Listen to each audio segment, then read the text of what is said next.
નમસ્કાર વિદ્યાર્થી મિત્રો, લિબર્ટી સ્કૂલ દ્વારા આયોજિત ઓનલાઈન વિડિયો લેક્ચરમાં તમારું ફરીવાર સ્વાગત છે। તો વિદ્યાર્થી મિત્રો, આપણે ધોરણ 8 વિજ્ઞાન અને ટેકનોલોજીમાં પ્રકરણ 2 સૂક્ષ્મજીવો મિત્ર અને શત્રુ એની ચર્ચા કરતા હતા।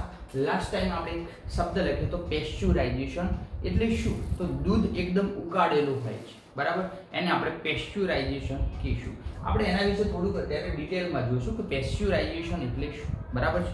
તો આગળ, બરાબર, કે તમે માર્કેટમાંથી દૂધ લાવો છો અને એ જે દૂધનું પાઉચ હોય છે એની પર પેસ્ચ્યુરાઇઝ શબ્દ લખેલો હોય છે।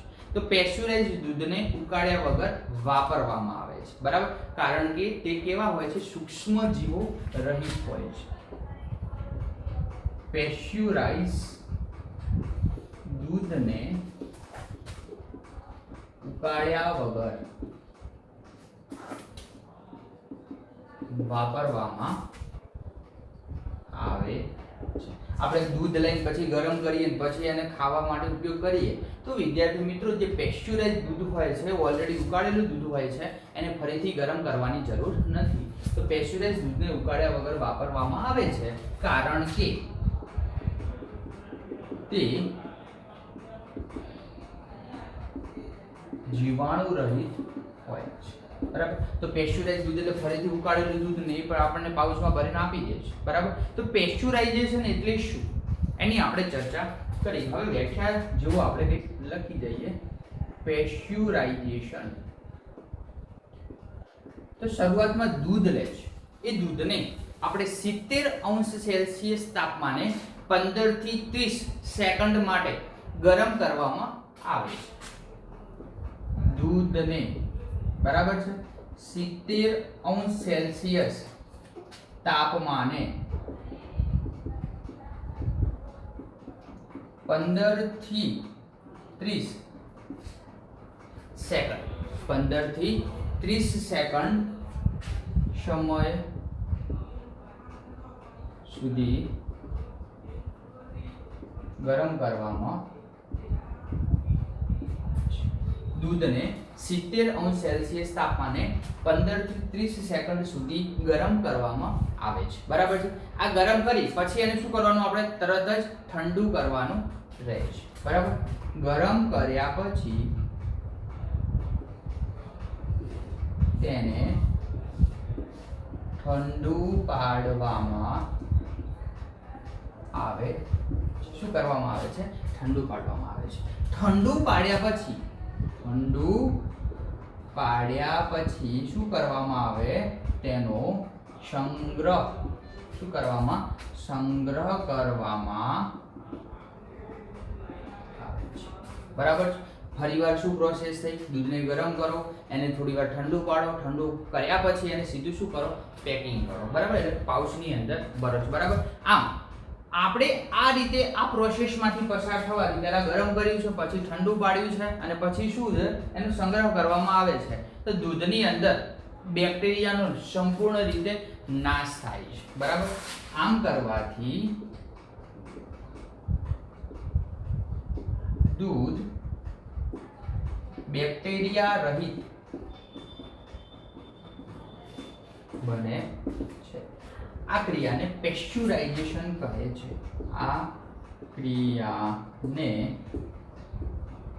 પેસ્ચ્યુરાઇઝેશન,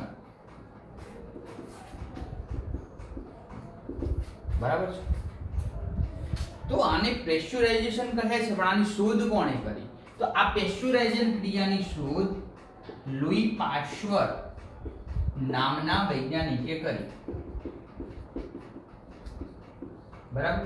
તો લુઈ પાશ્ચરના નામ પરથી આ ક્રિયાને પેસ્ચ્યુરાઇઝેશનની ક્રિયા કહે છે, બરાબર છે।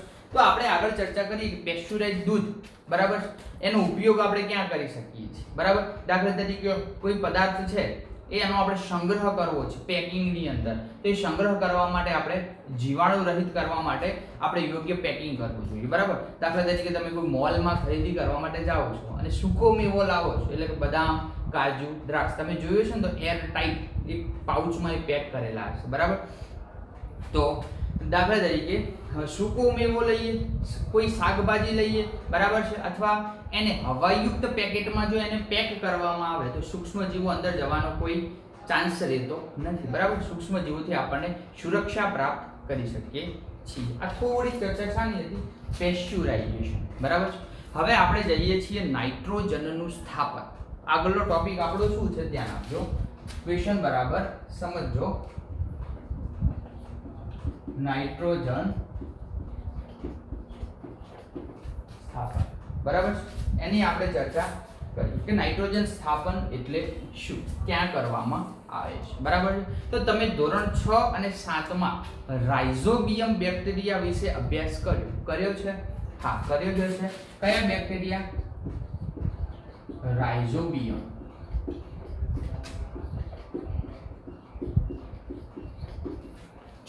તો તમે અગાઉના ધોરણમાં રાઇઝોબિયમ બેક્ટેરિયા વિશે અભ્યાસ કર્યો. આ રાઇઝોબિયમ બેક્ટેરિયા છે શું? તો આ રાઇઝોબિયમ બેક્ટેરિયા છે એ સિમ્બી કુળની વનસ્પતિ છે. એમાં નાઇટ્રોજનનું સ્થાપન કરે છે, બરાબર. નાઇટ્રોજનને ગ્રહણ કરે છે. તો ધ્યાન આપજો, આવું તમે ભણીને આવ્યા છો ધોરણ 6 અને 7 માં કે રાઇઝોબિયમ બેક્ટેરિયા એ સિમ્બી કુળની વનસ્પતિમાં નાઇટ્રોજનનું શું કરે છે? સ્થાપન કરે છે, બરાબર. રાઇઝોબિયમ બેક્ટેરિયા પરીક્ષા માટે મોસ્ટ અગત્યનો પ્રશ્ન છે, વારંવાર પૂછાતો હોય છે કે નાઇટ્રોજન સ્થાપન વિશે લખો. તો આપણે પહેલો મુદ્દો એ લખી શકાય કે રાઇઝોબિયમ બેક્ટેરિયા એ નાઇટ્રોજનનું સ્થાપન કરે છે. રાઇઝોબિયમ બેક્ટેરિયા છે શું? તો સિમ્બી કુળની વનસ્પતિ છે, એની અંદર નાઇટ્રોજનનું સ્થાપન કરવું હોય તો એ કોણ કરે છે? રાઇઝોબિયમ બેક્ટેરિયા, બરાબર છે, વનસ્પતિમાં. ઓકે, તો હવે એ રાઇઝોબિયમ બેક્ટેરિયા છે વસવાટ ક્યાં કરે છે? એનું રહેઠાણ ક્યાં છે? પર્ણમાં છે, પ્રકાંડમાં છે કે બીજે ક્યાંય છે? તો રાઇઝોબિયમ બેક્ટેરિયા એ સિમ્બી કુળની વનસ્પતિની મૂળ ગંડિકામાં વસવાટ કરે છે. દાખલા તરીકે આ જમીન છે, અહીંયા કોઈ આપણે છોડ બતાવીએ છીએ, બરાબર છે. આ છોડની અંદર કેટલા એના મૂળ જોવા મળશે? જમીનની અંદર, બરાબર છે. ક્યાં જોવા મળશે? જમીનની અંદર. તો જમીનની અંદર જે મૂળ ગંડિકા હોય છે ત્યાં આ રાઇઝોબિયમ બેક્ટેરિયા રહેલો હોય છે. અને આ વનસ્પતિ છે કયા કુળની છે? સિમ્બી કુળની, બરાબર છે. સિમ્બી કુળની વનસ્પતિમાં નાઇટ્રોજનનું સ્થાપન કરે છે. ક્યાં રહેલો હોય છે? યાદ રાખજો, નીચે જમીનની અંદર મૂળ રહેલા હોય છે, એમાં આવેલી મૂળ ગંડિકામાં રહેલા હોય છે, બરાબર. આગળ ચર્ચા કરીએ કે ઓકે, તો બીજા કોઈ અન્ય સૂક્ષ્મ જીવો છે, બરાબર છે. એ સૂક્ષ્મ જીવો એટલે કે આપણે બીજી કોઈ વનસ્પતિનું ઉદાહરણ લઈએ, દાખલા તરીકે વાલ અને વટાણા, બરાબર. તેની સાથે સહજીવી વસવાટ કરે છે, બરાબર. તો અહીંયા શું થશે? વાલ અને વટાણા, એમાં પણ શું હશે? રાઇઝોબિયમ બેક્ટેરિયા આવેલા હશે. એ પણ શું કરશે? નાઇટ્રોજનનું સ્થાપન કરશે, બરાબર. ઓકે, આગળ ચર્ચા કરીએ કે નાઇટ્રોજનનું સ્થાપન કરવા માટે એક અગત્યનો પણ બીજો ઘટક છે કે જ્યારે વીજળીના ચમકારા થાય છે. શાના? વીજળીના ચમકારા થાય છે ત્યારે ફટાક કરતો અહીંયા નાઇટ્રોજનનું સ્થાપન થશે, બરાબર. તો જ્યારે વીજળીના ચમકારા થાય છે ત્યારે નાઇટ્રોજનનું સ્થાપન થશે. ક્લિયર છે? તો આ આપણે જોયું નાઇટ્રોજનનું સ્થાપન. હવે આપણો નવો ક્વેશ્ચન આવે છે નાઇટ્રોજન ચક્ર. એક ચક્ર દોરી અને સમજવાનું છે. એની પહેલા ફટાફટ આટલું તમે લખી નાખો. ક્લિયર? તો લખી રહ્યા છો. હવે આપણે જઈએ છીએ નાઇટ્રોજન ચક્ર તરફ.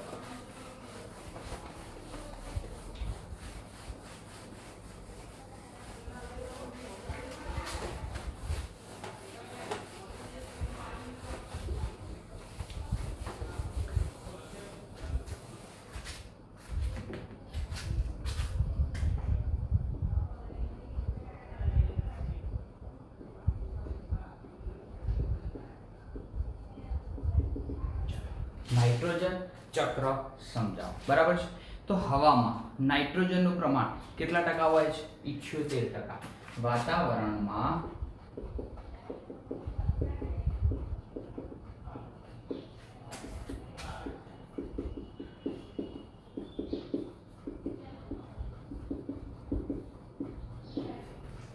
બરાબર ધ્યાન આપજો, વાતાવરણમાં નાઇટ્રોજનનું પ્રમાણ કેટલું હોય છે? 78% જેટલું હોય છે। ક્લિયર? તો આ પ્રમાણ 78% જેટલું હોય છે। કદાચ પરીક્ષામાં પ્રમાણ પણ પૂછાય કે વાતાવરણમાં નાઇટ્રોજનનું પ્રમાણ કેટલા ટકા હોય છે, તો 78%। તો આ નાઇટ્રોજન આપણને પ્રાપ્ત ક્યાંથી થાય છે? બરાબર, તો નાઇટ્રોજન એ બરાબર યાદ રાખજો, નાઇટ્રોજન એ શામાંથી મળે છે? પ્રોટીનમાંથી મળે, બરાબર છે। પછી ન્યુક્લિક એસિડમાંથી મળે, બરાબર છે। પછી આપણે ચર્ચા કરીએ કે કોઈ ક્લોરોફિલ હોય છે એમાંથી મળે છે, શામાંથી? ક્લોરોફિલ સંયોજન હોય છે એમાંથી મળે છે। વિટામિન્સ હોય છે, વિટામિન્સમાંથી આપણને મળે છે, બરાબર। તો નાઇટ્રોજનનું પ્રમાણ 78% હોય છે। આ નાઇટ્રોજન પ્રોટીનમાંથી મળે, ન્યુક્લિક એસિડમાંથી મળે, ક્લોરોફિલમાંથી મળે, વિટામિનમાંથી મળે છે, બરાબર। આગળ કે વનસ્પતિ અને પ્રાણીઓમાં નાઇટ્રોજનનો સીધો ઉપયોગ કરી શકતા નથી, બરાબર। વનસ્પતિ ડાયરેક્ટ નાઇટ્રોજનનો ઉપયોગ સીધો કરી શકતા નથી। તો વનસ્પતિ અથવા પ્રાણીઓ નાઇટ્રોજનનો સીધો ઉપયોગ કરી શકતા નથી, બરાબર। વનસ્પતિ અને પ્રાણીઓ નાઇટ્રોજનનો સીધો ઉપયોગ કરી શકતા નથી। તો કઈ રીતે થાય છે? તો હમણાં આપણે અહીંયા આકૃતિ દોરીને સમજાવ્યું કે ભૂમિમાં રહેલા બેક્ટેરિયા તેમજ નીલહરિત લીલ, બરાબર છે, એ વાતાવરણમાં રહેલા નાઇટ્રોજનનું સ્થાપન કરે છે। તો ભૂમિમાં રહેલા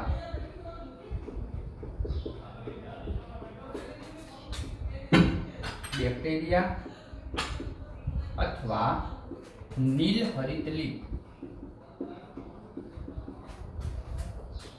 લીલ વાતાવરણમાં રહેલા નાઇટ્રોજનનું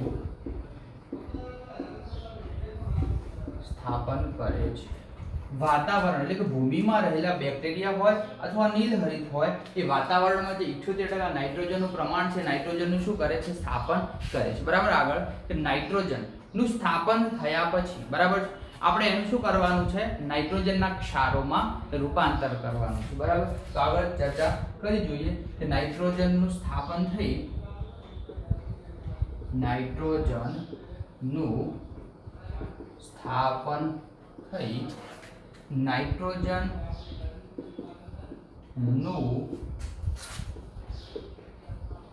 નાઇટ્રોજનના ક્ષારોમાં રૂપાંતરણ થાય છે, બરાબર। એ નાઇટ્રોજનનું શામાં રૂપાંતર થાય છે? નાઇટ્રોજન ક્ષારોમાં રૂપાંતર થાય છે, બરાબર। તો આપણે શું ચર્ચા કરી કે વાતાવરણમાં નાઇટ્રોજન 78% હોય છે। નાઇટ્રોજન આપણને શામાંથી મળે છે? પ્રોટીન, ન્યુક્લિક એસિડ, ક્લોરોફિલ, વિટામિન્સમાંથી મળે છે। વનસ્પતિ અને પ્રાણીઓ નાઇટ્રોજનનો સીધો ઉપયોગ કરી શકતા નથી। તો કઈ રીતે કરે છે? તો ભૂમિમાં રહેલા બેક્ટેરિયા અથવા નીલહરિત લીલ જમીનની અંદર રહેલા અંદરથી નાઇટ્રોજનનું સ્થાપન થાય છે અને નાઇટ્રોજનના ક્ષારોમાં રૂપાંતર કરે છે, બરાબર। નાઇટ્રોજનનું શામાં રૂપાંતર થાય છે? ક્ષારોમાં રૂપાંતર થાય છે, બરાબર છે। તો એ વનસ્પતિ ડાયરેક્ટ શાના દ્વારા એ નાઇટ્રોજનનો ઉપયોગ કરશે? તો મૂળ દ્વારા। આપણે હમણાં ચર્ચા કરી મૂળ કંડિકા દ્વારા, બરાબર। તો ભૂમિમાંથી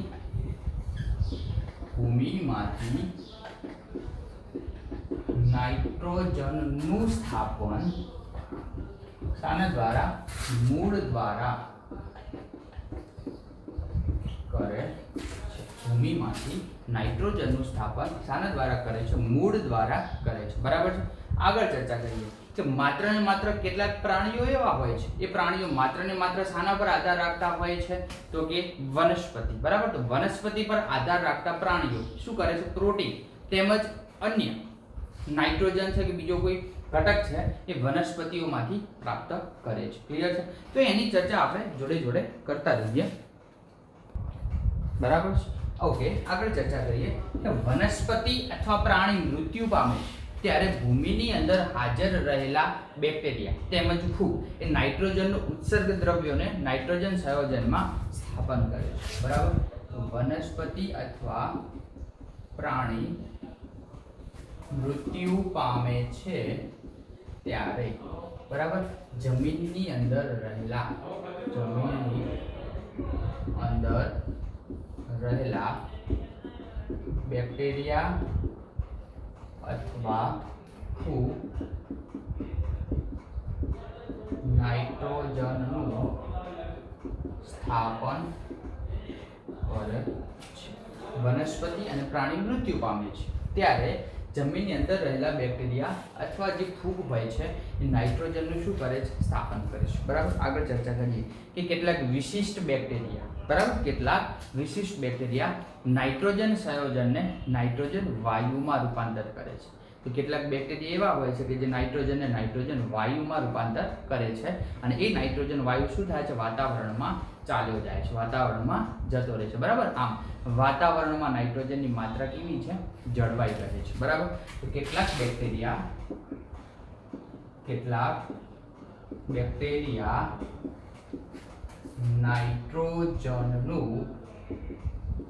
નાઇટ્રોજન વાયુમાં રૂપાંતરણ કરે છે અને એ નાઇટ્રોજન વાયુ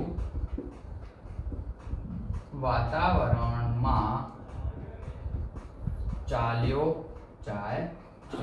વાતાવરણમાં શું થાય છે? જતો રહે છે. આમ નાઇટ્રોજનની